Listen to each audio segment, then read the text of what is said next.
नाज़रीन आदाब, आप देख रहे हैं न्यूज़ 18 उर्दू। मैं हूं अनीसुर रहमान। नाज़रीन, इंतखाबात का मौसम है। हैदराबाद में लोकसभा के इंतखाबात 11 अप्रैल को मुकर्रर हैं।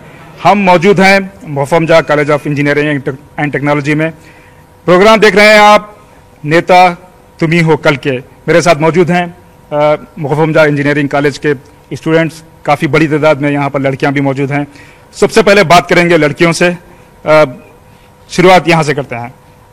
बताएं, लोकसभा का इलेक्शन आने वाला है, आप क्या समझती हैं ये इंतखाबात को लेके? क्या जो है आप लोगों के मंसूबे हैं? वोट डालेंगे आप? वोट एनरोल है आपका? जी रहेगा, ये साल रहेगा इंशाल्लाह। जी बताएं, जो अभी लोकसभा के इंतखाबात आने वाले हैं, आप क्या समझते हैं? क्या मंसूबे हैं आपके? वोट डालेंगे आप? वोट है आपका? जी हाँ, ये साल वोट डालूंगी मैं फर्स्ट टाइम। अभी 3 महीने पहले असेंबली के इंतखाबात हुए थे, तो आप वोट डाली थी? नहीं जी नहीं। वजह क्या थी? मेरा वोटर आईडी कार्ड नहीं था। जी, अभी मौजूद है? जी हाँ। जी, तो आप क्या समझती हैं? आप नौजवान हैं, कॉलेज में पढ़ रही हैं, ये जो अगला जो 5 साल का जो लोकसभा का जो म्याद होगी, इसमें आप ग्रेजुएट हो जाएंगी, तो आप क्या समझती हैं किस किस्म की हुकूमत हो? आजकल बहुत अपने लोकसभा के मेंबर्स के पास दे डोंट हैव डिग्रीज, वो लोगों के पास प्रॉपर डिग्रीज नहीं रहते। सो समवन हु इज जो मे बी एजुकेटेड हो। जी, तो आप उन्हीं को वोट डालेंगी जो एजुकेटेड हो, और जो है ये नहीं देखेंगे कि उसका मजहब क्या है, उसकी जात पात क्या है? नहीं, बिल्कुल। जी, आप क्या समझते हैं?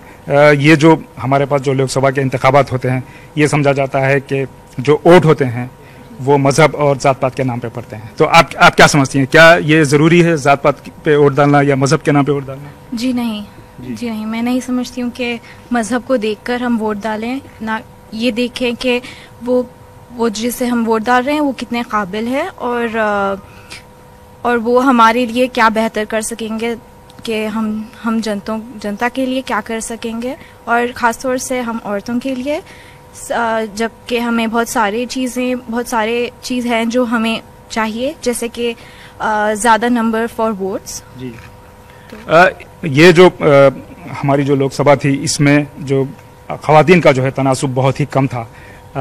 काफ़ी दिनों से ये जिद्दोजहद जारी है कि औरतों को जो है रिजर्वेशन हो लोकसभा में, और दूसरे जो भी हमारे जो पब्लिक रिप्रेजेंटेटिव्स होते हैं उन इदारों में ख़वातीन को रिजर्वेशन हो। जानने की कोशिश करेंगे इसको लेकर यहाँ पर क्या समझा जा रहा है।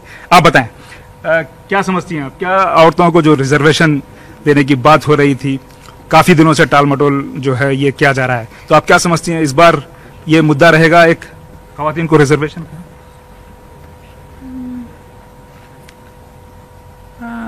होना चाहिए, क्योंकि काफ़ी टाइम से इस बात की चर्चा चल रही है, तो इस टाइम होनी चाहिए। एक और जो बड़ा मसला था गुज़िश्ता कई सालों से, वो है ख़वातीन की सिक्योरिटी का।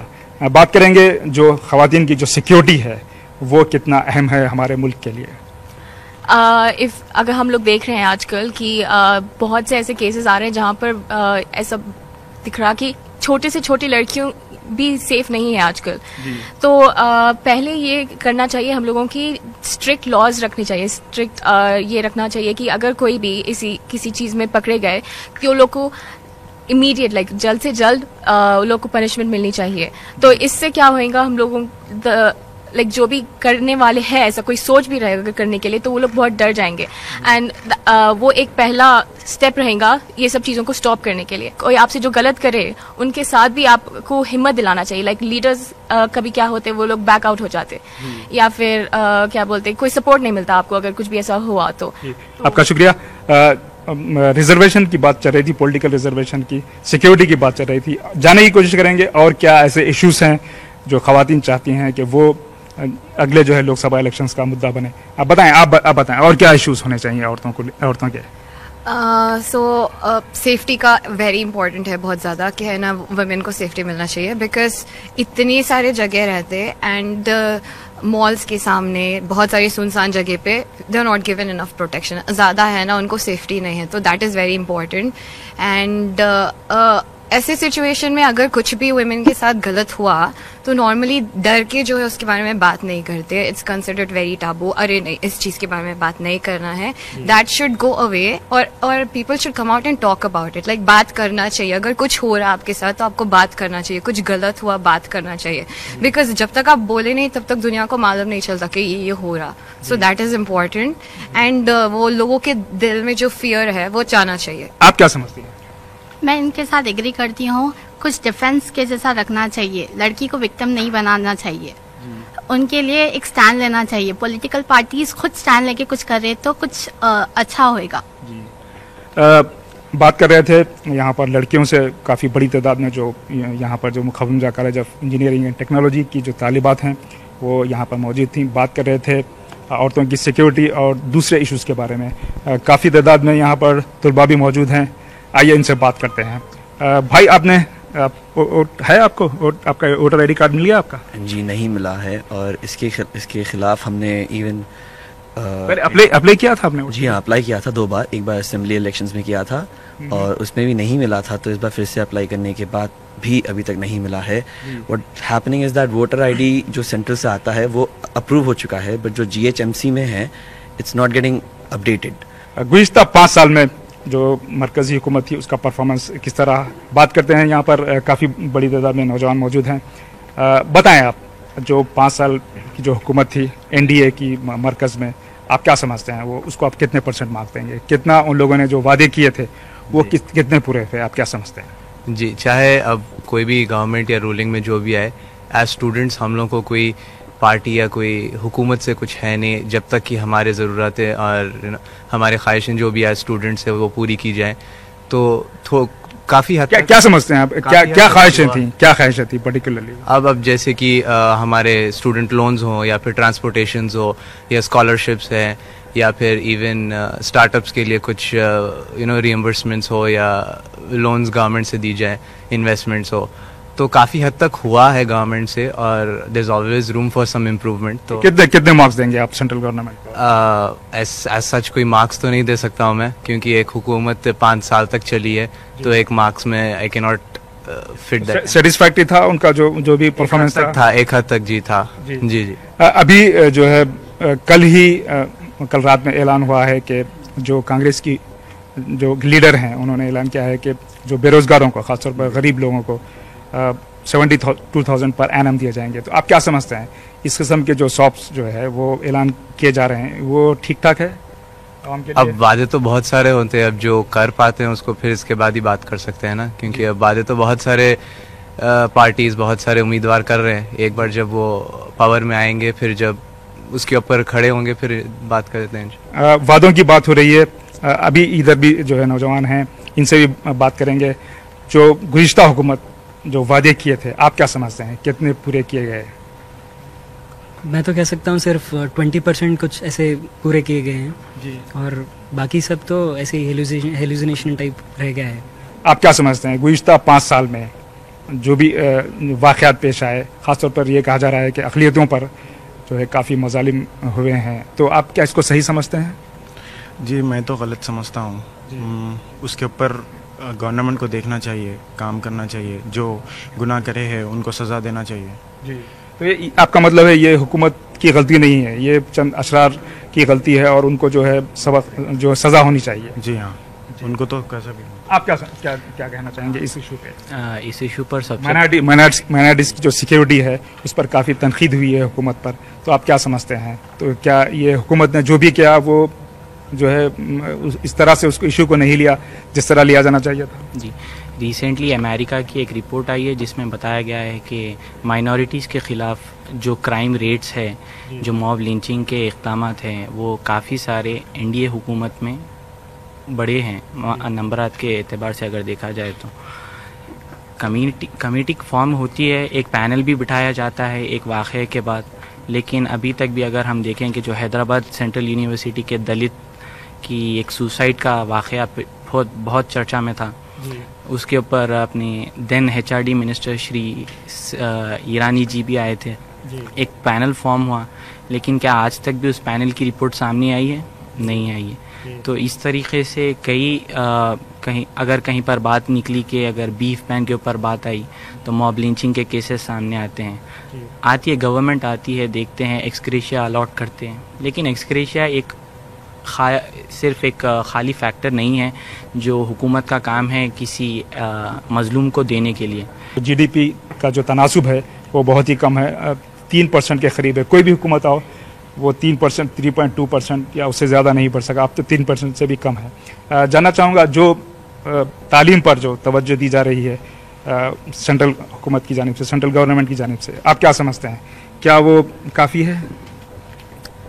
एक हद तक ठीक है, लेकिन तालीम के मसले को जब भी इलेक्शन आते हैं, जब भी इंतखाबात आते हैं, तब उठाया जाता है, बोला जाता है सारे मसलों की तरह, लेकिन जैसे ही एक बार इलेक्शन हो गया, उनको अपना पावर मिल गया, उसके बाद चीज़ों पर उतनी तवज्जो नहीं दी जाती जी।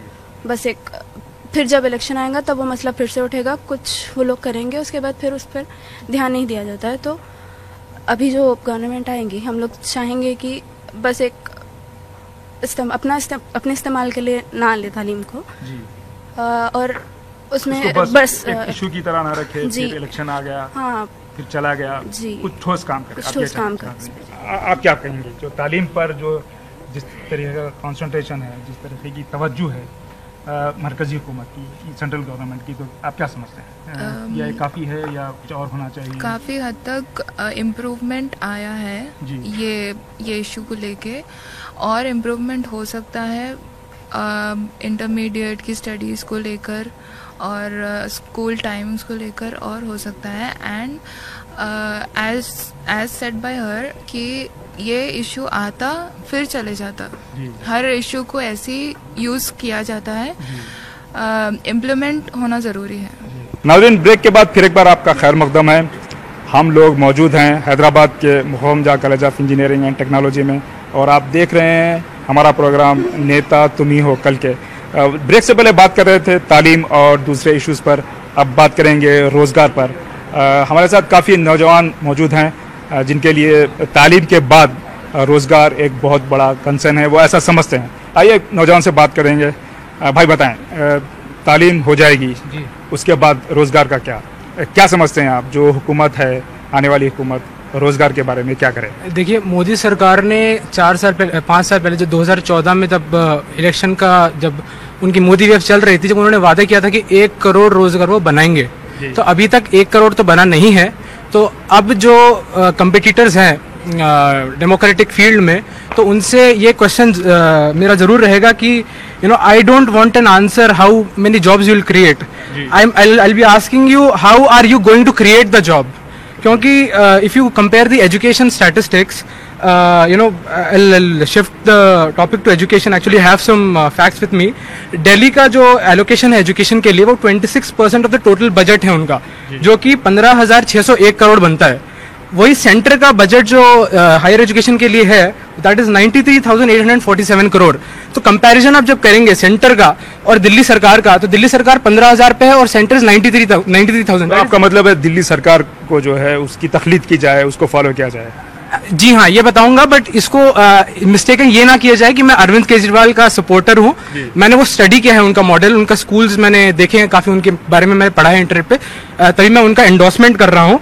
और दिल्ली सरकार के लिए ये बहुत बड़ा चैलेंज बन जाता है अभी कि when they are spending a lot on this education, तो उसके बाद में उनको भी जॉब का इंफ्रास्ट्रक्चर बहुत करना पड़ेगा develop. And third point is like I actually मैं खुद स्कॉलरशिप का स्टूडेंट हूँ तेलंगाना गवर्नमेंट की।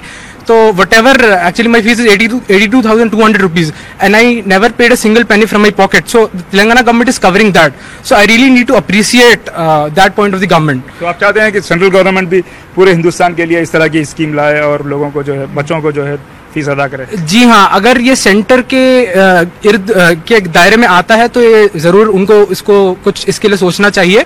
Otherwise if other states can also implement Telangana's model like they are doing for Rythu Bandhu and राइतु बीमा, जैसे छत्तीसगढ़ है, मध्य प्रदेश है, इन्होंने तेलंगाना का जो मॉडल है ये फार्मर्स के लिए वो फॉलो किया है, वो कर सकते हैं ये। और एक और बात मैं फैक्ट बताऊंगा आपको, ये बिजनेस स्टैंडर्ड की रिपोर्ट है। Business Standard cites unemployment rate to be the highest in the last 45 years with standard 6%। तो बहुत ही ये it is going to be the deciding factor for this election। जी बहुत बहुत शुक्रिया। आपने कहा, आपके साथी ने कहा कि कितने जॉब्स जो है आप निकालेंगे वो इम्पोर्टेंट नहीं है, किस तरह जो है उसको क्रिएट करेंगे। कहा जा रहा है कि काफ़ी ऐसा माहौल बनाया जा रहा है कि नौजवान खुद जो है स्टार्टअप शुरू करें या सेल्फ एम्प्लॉयड हो जाएं, खुद खाएं बल्कि दूसरों को भी जो है वो रोज़गार फराहम करें। तो आप क्या समझते हैं गुज़िश्ता हुकूमत ने जो है ऐसा क्या किया? क्या आप बहैसियत एक स्टूडेंट आपका क्या मुताला है, क्या स्टडी है आपकी? जी, अगर गुज़िश्ता हुकूमत और इस हुकूमत की बात की जाए तो कुछ ज़्यादा बदला नहीं है। और जैसे कि आपने नुक्ता बताया था कि इस बार वोटर पार्टिसिपेशन बहुत कम था हैदराबाद में, जब नौजवानों से ये जो जमहूरियत पर जो यकीन था वो कमज़ोर होता जा रहा है, क्योंकि ये बहुत अहम पॉइंट है। जब इलेक्शन के बाद जब एनालिसिस किया गया, जो माहिरीन ने कहा कि अब लोगों को उसमें कुछ जो है अट्रैक्शन ही नहीं है, जो पोलिंग है या इलेक्शन का जो मरहला है, नौजवानों को कोई उसमें ख़ास तौर पर जो है कोई उसमें ऐसी बात नज़र नहीं आती कि वो सुबह सुबह उठें और जाएं और वोट डालें। तो क्या ये सही है? आप क्या समझते हैं? जी, मेरा नज़रिया इस पर बिल्कुल साफ़ है कि बिल्कुल कोई फ़र्क नहीं पड़ता कि ये जो राइट और लेफ़्ट जिन्हें कहते हैं, ये कांग्रेस और बीजेपी, ये बस एक ही सिक्के के दो पहलू हैं कि कोई भी आए कोई भी जाए फ़र्क नहीं पड़ता। जो 60 साल से जो कांग्रेस कर रही थी, बीजेपी आने के बाद कुछ नहीं बदला। जो जैसा था वैसे ही अक़लियतें पहले भी मज़लूम थी, अभी भी मज़लूम है, किसान पहले भी मरते थे, अभी भी मर रहे हैं। और ये जो हमारी हुकूमत की तवज्जो है किसानों की तरफ कि 2/3 हिस्सा हमारे देश का किसानों में है, किसानों का पॉपुलेशन है, मगर किसानों की तरफ तवज्जो ही नहीं की जाती, क्योंकि हुकूमत को ये जो हुकूमत है एक बिज़नेस बन चुका है कि लोग बस ये जो आते हैं पार्टी में, ये पैसे कमाते हैं, ये बस उसी के लिए करते हैं। इन्हें आवाम के लिए कोई काम करने का शौक़ नहीं है, इन्हें कोई इमोशंस नहीं है आवाम के लिए। तो ये बस एक बिज़नेस बन चुका है जिसकी वजह से सारी आवाम परेशान है, इसीलिए लोग वोट नहीं करते और कुछ नहीं करते। जी, बहुत शुक्रिया। यहाँ पर मैं और जो है लड़कियाँ मौजूद हैं, हम बात करने की कोशिश करेंगे कि अगर उनको उसमें कोई जो है वजह नज़र नहीं आए वोट डालने के लिए, और जो है इलेक्शन के दिन वोट ना डालें और घर पर ही सोते रहें, उसको तातील मनाएं, क्या ये सही है? Ma'am, what do you think? There is election, अब इलेक्शन का दिन है, आप घर पे बैठे हुए हैं, वोट नहीं डाल रहे हैं और ये समझ रहे हैं कि कोई फ़र्क नहीं पड़ता, ये क्या सही है? Not at all. I think every vote counts, and I have also stood in the line the last time in December and I voted. I think everybody should vote. जी, तो ये भी कहा जा रहा है कि जो स्टूडेंट्स होते हैं, ख़ासतौर पर जो बच्चे होते हैं, वो मजबूर कर सकते हैं पूरी फैमिली को कि वो जाएं और वोट करें। तो आप बताना चाहेंगे कि क्या करें जो स्टूडेंट्स हैं और ख़ासतौर पर बच्चे हैं, वो पूरी सोसाइटी में एक जो है अवेयरनेस क्रिएट करने के लिए कि जाएं और वोट डालें, कोई भी पार्टी हो, यानी किस तरह के भी हालात हों? आप समझते हैं ये ज़रूरी है? जी, स्टूडेंट्स को, अपनी पेरेंट्स को, ग्रैंड पेरेंट्स को समझाना पड़ता है कि वोट करना कितनी ज़रूरत है, कि एवरी वोट काउंट्स, बिकॉज हमारी जनरेशन बहुत सारी चीज़ों को जानती है, दे आर ब्रॉड माइंडेड। तो जो छोटी सी सोच है पुरानी जनरेशन की, तो उन लोगों को अगर समझाएंगे हम लोग कि सही कैंडिडेट को सही तरह से वोट करेंगे, कंपलसरी वोट करेंगे, तो चीज़ें बदल सकती है। लोग बदल रहे हैं, लोगों की सोच बदल रही है, तो वोट करना भी बहुत ही इम्पोर्टेंट है, तो चीज़ें बदलेंगे। हमारी जो पॉपुलेशन है उसमें जो 25 साल से कम उम्र की जो तनासुब है, जो परसेंटेज है वो 50% है, और अगर हम 35 साल का जो है क्राइटेरिया लेते हैं तो ऑलमोस्ट जो है 65% आबादी जो है वो इन्हीं नौजवानों पर जो है मुनहसिर है। बात करते हैं, अभी बात हो रही थी कि वोट डाला जाए या वोट नहीं डाला जाए, या कुछ अट्रैक्शन नहीं है ये जो प्रोसीजर है इलेक्शन का, तो आप क्या समझते हैं? नौजवान अगर 35 साल से कम उम्र के तमाम नौजवान इसमें हिस्सा लें, आप क्या समझते हैं तब्दीली हो सकती है? जो शिकायत है वो पूरे हो सकते, वो जो है ख़त्म हो सकते हैं? जी, देश का यूथ ही फ्यूचर है देश का, तो आई थिंक कि जो नौजवान हैं उन्हें ही आगे बढ़ना चाहिए और वोट डालना चाहिए। क्या मसाइल हैं, आप ख़ासतौर पर बहैसियत एक नौजवान आप क्या समझते हैं, क्या नौजवानों के क्या मसाइल हैं? सबसे पहले कहा जाए, जैसा कि आप अभी बात करें स्टार्टअप्स की, इंक्यूबेशन की जो है बहुत बड़ी स्कोप है हमारे पास आजकल बढ़ती हुई जनरेशन में। तो इंक्यूबेशन का जो है बहुत बड़ा मुद्दा है, ये मुद्दे को कभी उठाया जाता है, इस पर कभी ज़्यादा फोकस नहीं किया जाता। फिर उसके बाद दूसरा रहा एम्प्लॉयमेंट का, सेल्फ एम्प्लॉयमेंट। हमारे पास जितने सारा अनएम्प्लॉयमेंट रहता, वी कैन उसको हम लोग यहाँ पे ही एम्प्लॉयमेंट पे कन्वर्ट कर सकते हैं, बट उस पर काम बिल्कुल भी नहीं किया जाता। हिंदुस्तान का कानून बहुत ही मजबूत है, उसकी बुनियाद बहुत मजबूत है, लेकिन हमारे हुक्मरान उस पर कभी तवज्जो नहीं देते, उसको ज़्यादा से ज़्यादा आगे से आगे उसको इम्प्लीमेंट करने की कोशिश नहीं करते। तो इस पर बहुत ज़्यादा काम करना चाहिए। देखिए, मैं इनकी बात से सहमत रखता हूँ। कंपटीशन बहुत ज़्यादा है, जैसा हम IT हब के बारे में बात कर रहे थे, वहाँ पर कंपटीशन ज़्यादा है। बट आप जैसा कह रहे थे कि हुकूमत ही कर सकती है या फिर स्टूडेंट्स करना चाहिए, मैं कहता हूँ कि दोनों का कोऑपरेशन अगर रहा तो ये जो गोल है अचीव हो सकता है। और सेल्फ एम्प्लॉयमेंट की बात की जाए तो वही सबसे I think it's better, because IT hub में कंपटीशन बहुत ज़्यादा है। हाल ही में हमारे कॉलेज में 2 हैकाथॉन्स हुए थे जिसमें एंटरप्रेन्योरशिप के बारे में या सेल्फ एम्प्लॉयमेंट के बारे में बहुत ज़्यादा बात करे थे और इसका रिस्पांस बहुत अच्छा था। जहाँ पे हमारे स्टूडेंट्स, मैंने भी एक प्रोजेक्ट बनाया था जिसे डिस्प्ले किया था और बाहर के लोगों ने उसे सराहा, they liked it very much. So I think this should go on and it should be more on a broadband scale. जी, बात कर रहे थे स्टार्टअप्स की, सेल्फ एम्प्लॉयमेंट के जो हमारे पास जो ज़राए हैं उसको हासिल करने के।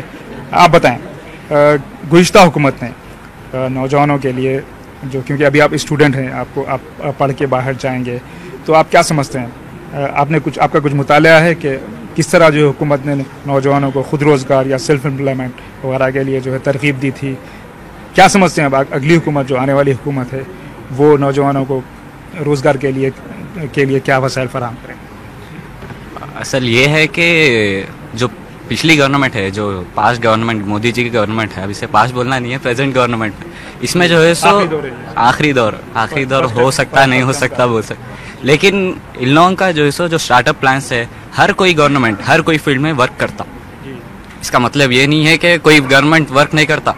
इन लोगों का भी ministry of health resource and development है, उसमें जो है सो ये वो लोग वर्क करते, ये लोग के भी स्टार्टअप प्लान्स है। लेकिन जो स्टूडेंट्स का लेवल है ये वो वहाँ तक अप्रोच नहीं कर पाता। ये अपने स्टूडेंट कम्युनिटी का एक बैकलॉग है कि हम लोग जैसे उतना डेवलप नहीं होता कि वो चीज़ को अप्रोच कर पाते। रोज़गार के बारे में अगर देखा गया तो प्रीवियस जो अब तेलंगाना की हुकूमत अल्हम्दुलिल्लाह रोज़गार के बारे में वो लोग अच्छा फंड्स प्रोवाइड करते हैं और हर चीज़ के तेलंगाना की हुकूमत जो भी प्रोवाइड कर रही है वो अल्हम्दुलिल्लाह रोज़गार के लिए अच्छा है। बट सेंट्रल गवर्नमेंट जब वन कंपेयर टू सेंट्रल आता है कि वो सिर्फ इलेक्शंस के वन ईयर या 2 ईयर बिफोर ही अप्रोच करते हैं कि हम एम्प्लॉयमेंट्स दिस मच हम लोग प्रोवाइड कर रहे हैं, ये सेक्टर्स पर्टिकुलर फील्ड में कर रहे हैं। बट जब इलेक्शंस ख़त्म हो जाते तो वो लोग फिर वापस आ जाते हैं कि अपने कुछ भी नहीं, अब सिर्फ जो आपके बोलने का मतलब है कि जो भी हुआ है वो बहुत ही कम हुआ है और होना की जरूरत है। जी, इसमें ये रोज़गार की ये टॉपिक पर और ज़्यादा तवज्जो देनी चाहिए, क्योंकि जो एक बार मार्जिन सेट हो जाती है वहाँ तक रीच नहीं कर सकते फर्स्ट ऑफ ऑल। वो फिर बाद में क्या होता है, बीच में एक करप्ट रहता है, उन लोग पैसे खिला लेकर अपनी जो आए थे, उसमें करप्शन बहुत ज़्यादा है ये फील्ड में। ये कहा गया है कि नौजवानों को भी जो है ये पॉलिटिकल जो पार्टीज़ हैं उसमें शिरकत करनी चाहिए, बाज़ाब्ता जो है उन लोगों के साथ जाना चाहिए, इलेक्शन लड़ना चाहिए, ताकि वो भी अपने मसाइल को बेहतर तरीके से पेश करें और मसाइल को हल भी कर सकें। नाज़रीन, आप देख रहे थे हमारा खुसूसी शो नेता तुम ही हो कल के। मेरे साथ मौजूद थे मनीष और मनोहर। आपसे इजाज़त चाहता हूँ, मैं अनीसुर रहमान, न्यूज़ 18 हैदराबाद।